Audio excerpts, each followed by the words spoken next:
Hello সবাইকে। আমি আবার একটি অনুষ্ঠান বাড়ির মেনু নিয়ে তোমাদের কাছে এসে গেছি। দেখো, প্রথমে পাতা দিয়ে দিয়েছিল, তারপর তো আমি ধুয়ে নিলাম। তারপর দেখো বেগুনি স্যালাড সস দিয়ে দিল, খুব ভালো হয়েছিল গরম গরম বেগুনি।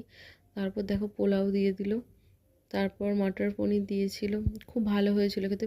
পনিরটা খুব সফট, খুব ভালো, মানে মশলাটা খুব ভালোভাবে পনিরের ভিতরে ঢুকেছে, খুব ভালো লাগছিল খেতে। তারপর আমি ওটা দিয়ে খেয়ে নিলাম। তোমরা দেখো, তারপর দিল ঝুরি আলু ভাজা, তারপর দিল হচ্ছে যে ভাত ডাল। আমি ওই ঝুরি আলু ভাজাটা দিয়ে ভাত আর ডাল মেখে খেলাম, এর কোনো তুলনাই হয় না।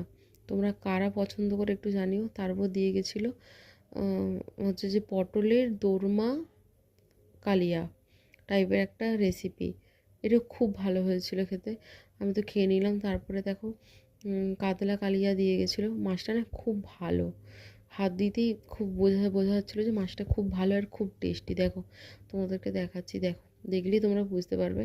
আবার আমি একটু ওই পটলের দোরমাটা দিয়ে খেয়ে নিলাম, তোমাদেরকে দেখাচ্ছি ভেঙে পটলের ভিতরে পোস্তটা। তারপর একটু মাছ দিয়ে পটলের দোরমা দিয়ে আমি ভাতটা খেয়ে নিলাম। আসলে পরপর এত তাড়াতাড়ি দিয়ে যাচ্ছে, তাই তোমার সাথে মানে মানে পরপর কোনটা দেখাবো সেটা বোঝা যাচ্ছিলো না। তারপর দেখো, পাবদা মাছের হচ্ছে যে সর্ষে পোস্ত দিয়ে গেছিলো। মাছটা খুব ফ্রেশ ছিল আর খুব ভালো ছিল, তোমাদেরকে দেখালাম। দেখো, মাছটা তোমরা দেখলেই বুঝতে পারবে যে মাছটা কতটা ফ্রেশ ছিল, কতটা।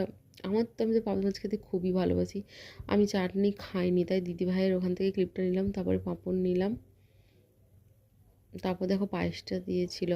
কারা এইভাবে হচ্ছে পাঁপড়ের সাথে হচ্ছে পায়েস দিয়ে খেতে ভালোবাসে একটু জানি, খুব টেস্টি হয়েছিল পায়েসটা। তারপরে এটা কেসের মিষ্টি দিয়েছিল, তারপরে দই দিয়েছিল।